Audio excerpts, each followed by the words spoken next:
Micrófono. Ahora cuando pase cada uno de ellos los vamos a presentar. El maestro que ya sé aquí, voy a decir su nombre. Sabino Mora García. Sabino Mora García. Y el maestro Octavio Alejandro Rodríguez Yerni. Bueno, los dejo con el ingeniero Armando López Mací. Bienvenidos todos los que están aquí, los participantes, les agradecemos su presencia. Buenas tardes. Agradezco mucho a mi amiga la química Lorena López Vázquez, a quien conocí hace ya bastante tiempo, cuando ella todavía vivía en España y vino a las bodas de oro de sus padres. Todavía vive su mami, doña Efi, a quien queremos tanto. Y Lorena es incansable. Ella ha hecho estos encuentros. Es el primer encuentro de escritores, pero esto queda en el marco del foro artesanal de las altas montañas, con la asociación que ella formó cuando vivía en España, para no olvidarse de México. Y eso es lo valioso. Tenía viva la flama de ser mexicana allá en Burgos, y esos lazos los ha compartido con muchos de nosotros. Hoy me siento muy complacido de compartir ese espacio con estos escritores, las damas que hoy nos acompañan. Agradezco mucho esta oportunidad. Yo solamente les voy a comentar un poco este libro que me llevó 18 años escribir. Tiene 500 páginas. Es una investigación histórica. Resulta que el Tecnológico de Orizaba, donde me formé originalmente como ingeniero industrial químico y antes en el bachillerato, iba a cumplir 50 años y en 2007. Entonces yo empecé a investigar y me di cuenta que siempre nos habían dicho una mentira.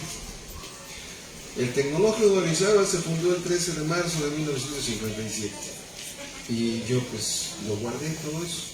Yo entré en 76 cuando iba a cumplir supuestamente 20 años.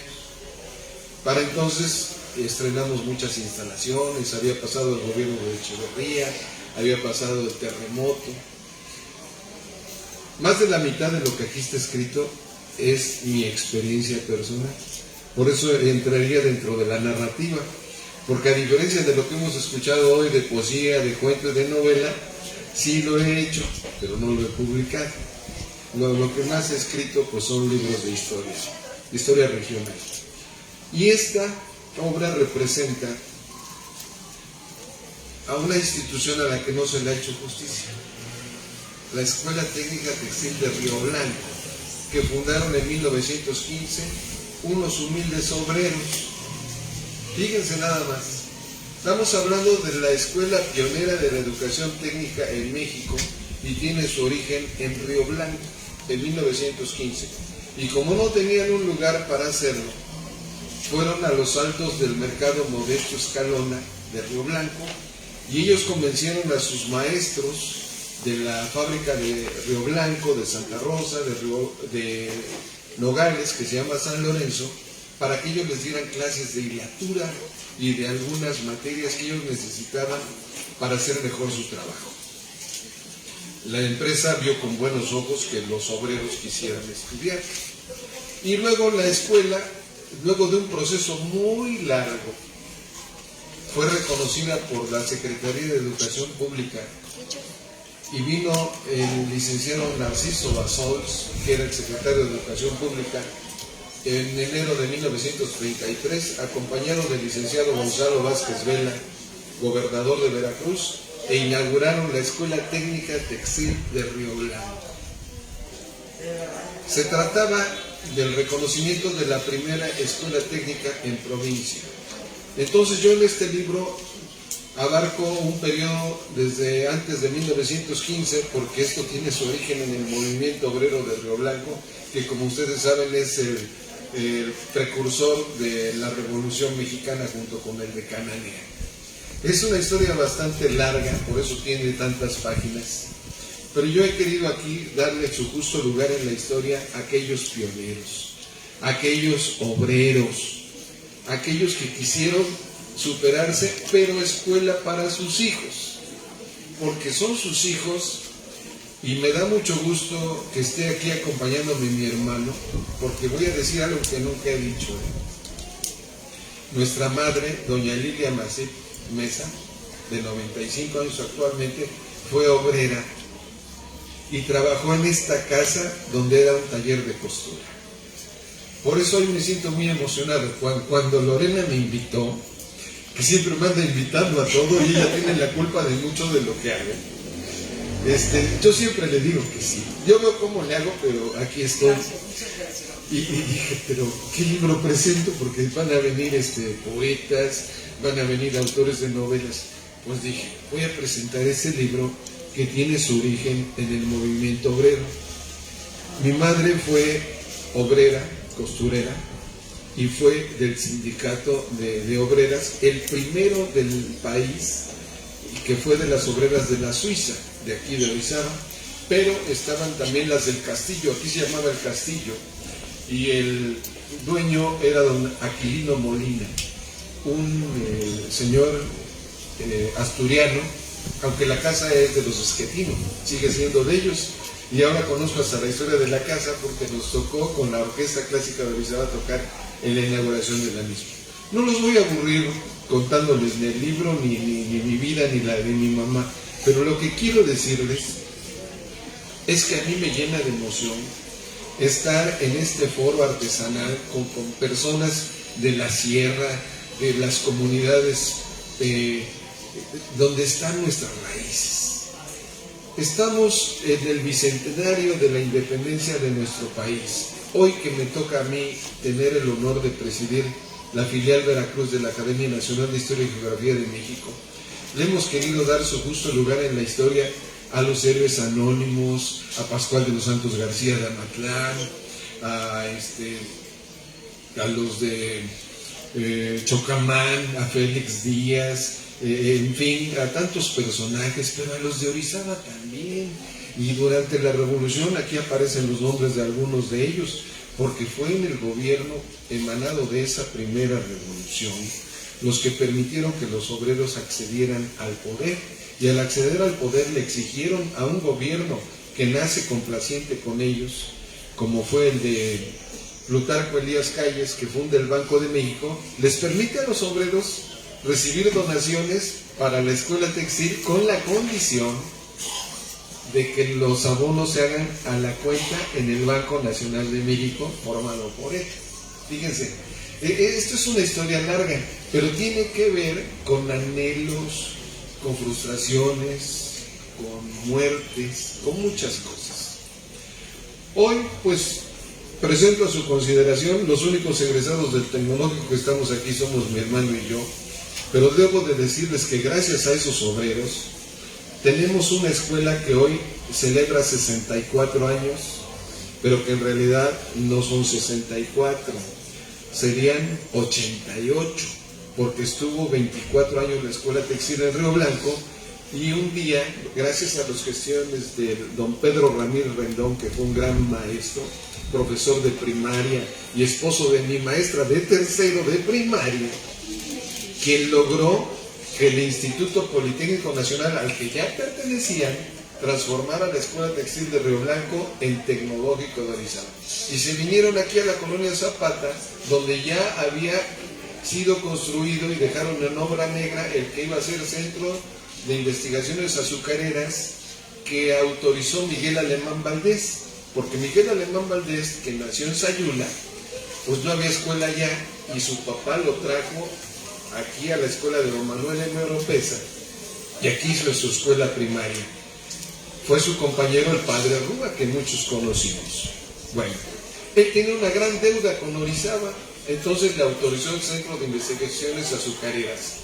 Pero como pasaba en ese tiempo, terminó su sexenio y no se acabó la obra, pero como le informaron que estaba terminada, pues se quedó casi 6 años abandonada, hasta que don Pedro Ramírez, ayudado por un alumno suyo en la escuela cantonal, a la cual también fui, una escuela pública de primer nivel que fundó don Enrique Laucha, el gran pedagogo alemán, y Luis Guillermo Rivadeneira Falcó era el director general del CAPSE. la institución que construía escuelas. Bueno, aquí no se trató de construir una, ya estaba el edificio en obra negra. Convenció a don Adolfo Ruiz Cortines, presidente de la República, en que le diera a la Escuela Textil de Río Blanco ese edificio de la colonia Zapata y que ese 13 de marzo se inaugurara como tecnológico de Orizaba. Así que esa es parte de esa historia, que era una mentira y que yo aquí trato de esclarecer y reconocer tanto a los pioneros como a los actuales. Cerré esto en 2007 con el Encuentro Nacional de Bandas de Guerra que tuvimos aquí en Orizaba y que le rendimos honores a otro ilustre personaje de la región y que trabajó en la fábrica de Río Blanco, Heriberto Jara Corona de Nogales, y el homenaje nacional fue para él, otro trabajador que estudió en la escuela cantonal. El mundo es pequeño, todos tenemos que ver con alguien, la historia no es ajena a nosotros. Al mismo tiempo hablo del contexto, lo que fue sucediendo, cómo fue el desarrollo industrial. Si Orizaba fue el corredor industrial más importante a finales del siglo XIX y principios del siglo XX, y hoy ha dejado de serlo por la muerte de muchas industrias, hoy es un pueblo mágico en donde se aprecian la cultura y las artes. Gracias por permitirme participar en este Encuentro Nacional de Escritores. Felicito a Lorena por ese entusiasmo. Ruego a Dios que le siga dando mucha vida, porque ella es el motor que nos mueve a muchos de nosotros. Muchas gracias.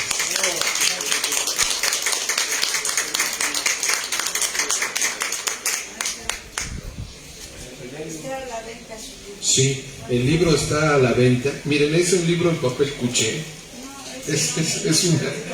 Lo quiero describir. Cuesta 400 pesos, tiene 500 páginas. Muchas gracias.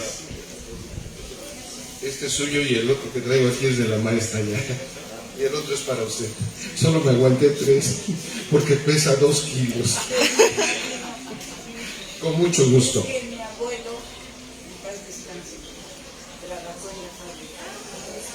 Pues a ellos le debemos.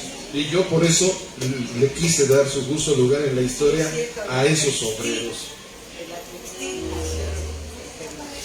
Y por eso los que aquí vivimos tenemos abuelos campesinos, padres obreros y comerciantes, y a nosotros ya nos tocó estudiar. Mi hermano y yo somos de ese tipo de personas que a nosotros ya nos tocó estudiar, y no creen que nuestros padres y abuelos no hubieran podido hacerlo, pero pues eran humildes y tenían que trabajar. Entonces, ahora que nosotros podemos hacerlo, damos gracias a Dios y lo compartimos con los demás. Mi abuelo, siendo obrero sencillo, ya mandó a sus hijos a la normal superior. Ese es el origen de todos los que vivimos en esta región. Las fábricas textiles, el ferrocarril y la cervecería trajeron a nuestros antepasados a trabajar aquí. Nuestros padres aquí nacieron y a nosotros ya nos tocó estudiar. Y a mí me tocó lo mismo, porque yo fui a la mano. Gracias. Decía, creo que no se escuchó, que su abuelo fue cartaginés. Bueno. ¿Cuánta razón tiene el maestro Masip en mencionar tanto a la fábrica de Sidosa, ¿no?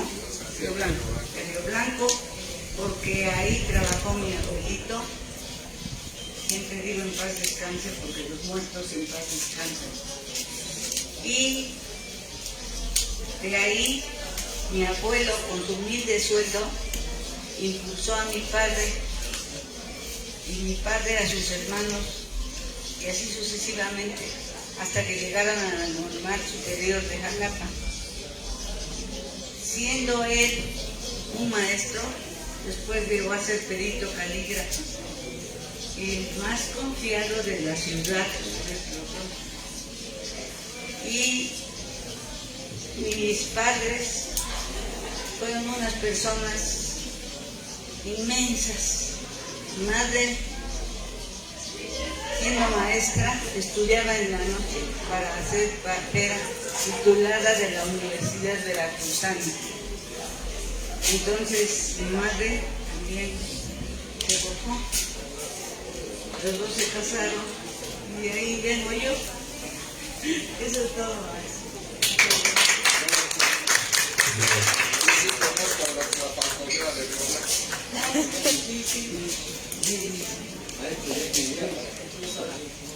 Bueno, sigo con el siguiente ponente, que es el maestro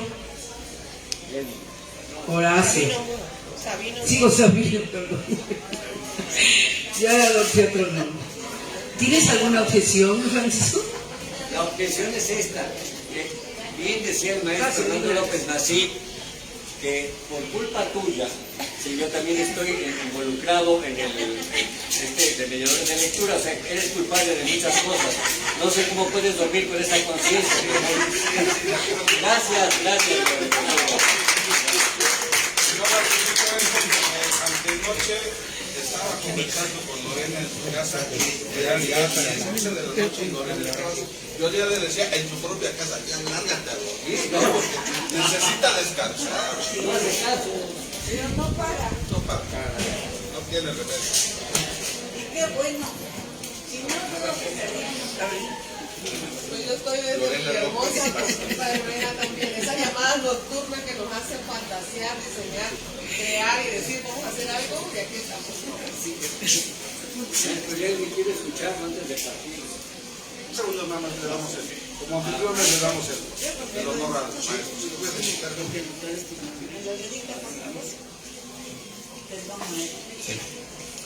Muy buenas tardes, honorables escritores y poetas de diferentes géneros narrativos, líricos, en prosa y muchas novedades más.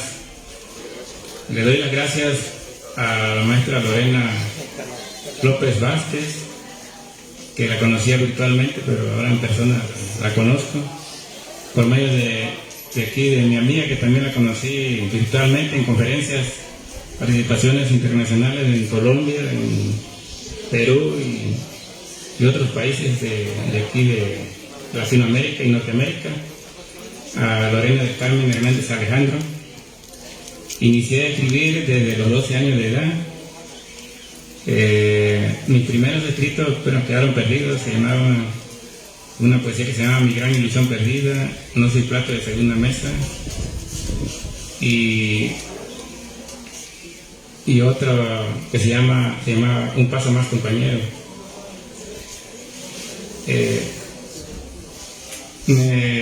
En mi infancia y a esa edad nos ponían los maestros a leer poesía de Mario Benedetti,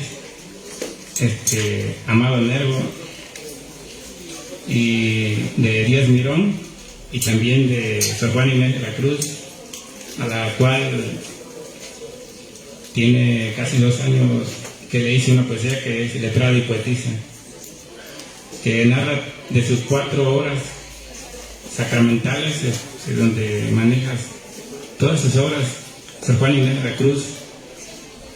Y ahorita al ver su imagen aquí, me recuerda a esa gran mujer que tuvo que romper muchas barreras. Cuando Antonio de Viera, el brasileño, un gran poeta famoso, y ella se atrevió a hacerles unas críticas, y como mujer le costó que fuera como apartada, ¿no? Como alejada, porque estaba haciéndole una crítica a un gran poeta y de los famosos del idioma portugués, como era Antonio de Viera. Pero sin embargo, cuando se tiene talento, y fue más allá, que fue del siglo de oro español, que es la que revolucionó las letras. Gracias a sus letras, nuestro idioma castellano, el idioma español, que se ha enriquecido con el idioma de muchas culturas. A veces quisiéramos criticar, pero a los europeos quisiéramos criticar a nuestros ancestros, pero somos producto de ellos. Ya no podemos ver quiénes fueron conquistadores y quiénes fueron vencidos, sino seguir para adelante. México es un gran país. A veces me duele verlo sufrir a México, ver lo que no ha podido lograr ser una potencia mundial, siendo que tiene todo para hacerlo.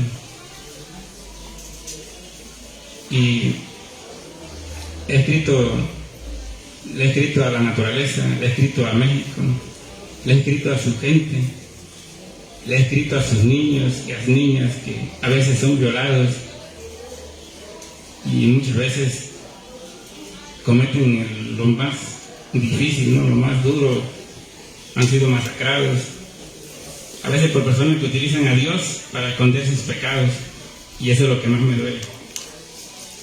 Bueno, le voy a leer una poesía que se llama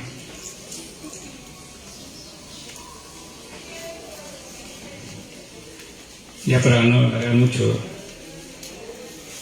es una poesía corta en el libro de los mejores cine que estoy Iberoamérica y el Caribe 2019-2020. Quizás a lo mejor es una poesía que escribí con el corazón, pero a la editorial hispana le pareció interesante y aquí me publicó esta poesía.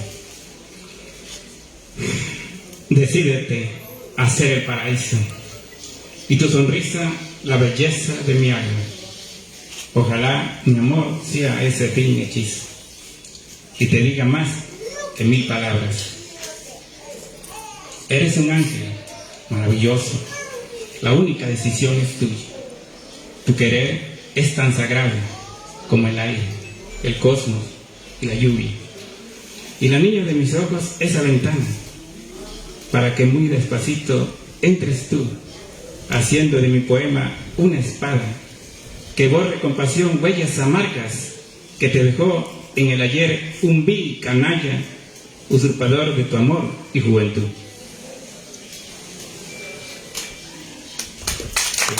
Gracias.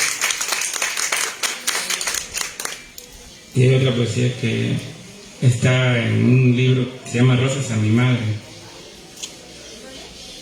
Está digitalizado, ya se le ha publicado, se llama Aún no acepto. Pétalos de rosa son tus recuerdos, en el fondo de mi alma tenebrosa, que busca y no encuentra respuesta, el porqué de tu partida, madre mía. Ahora quiero, más allá de mi agonía, aliviar con frenesí tal sufrimiento. Yo no sé qué me pasa a mí por dentro, que no sé si en vida existo o he muerto. Y la cruda penumbra que me acecha, pido al Eterno por mi inefable amor por ella. Quisiera cortar del universo una estrella que la guíe por la gloria y vida eterna. Quizás sueño y pienso, no razono porque es en vano el sentir inconmensurable de mi pecho. Hoy maldigo lo superfluo de ese tiempo que perdí cuando a mi madre la tenía. El destino me ha puesto tantas murallas, ya no sé si soy o es mi sombra. Quisiera volverme viento en el aura y abrazarla como cuando era yo un niño. Expresarle que al infinito de mi esencia no hay palabras de este agradecimiento por su amor. En el ocaso taciturno de este inmenso quebranto y amargo dolor. ¿Por qué, Dios mío? ¿Por qué, Dios mío? Aún acepto que mi reina haya partido. Muchas gracias.